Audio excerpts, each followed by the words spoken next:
نظم یا نعت وغیرہ کو گانے کی طرز پر گانا، اس کا شرعاً کیا حکم ہے؟ چنانچہ نظم ہو یا نعت وغیرہ ہو، اس کو گانوں کے طرز پر پڑھنا اور اس کے ساتھ میوزک یا موسیقی وغیرہ کو شامل کرنا، اسی طریقے سے قرآن مقدس کی تلاوت کو گانے کے انداز پر یا گانے کے طرز پر کرنا، جس سے گانے کی طرف دھیان جائے یا گانے کی لذت اس میں محسوس ہو رہی ہو، تو یہ شرعاً جائز نہیں ہے۔ قرآن مقدس کے اندر احادیث مقدسہ کے اندر اس طریقے سے ہے: اقرأ القرآن بلحون العرب واصواتها وإياكم ولحون اہل العشق ولحون اہل الكتاب سيجيء بعد قوم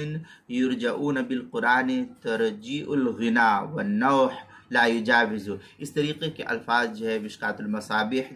صفحہ نمبر 191 کتاب فضائل القرآن الفصل الثانی کی تحت جو اس کو نقل کیا ہے۔ اسی طریقے سے المسائل المہمہ فیما ابتلت به العامہ، اس کی پہلی جلد صفحہ 158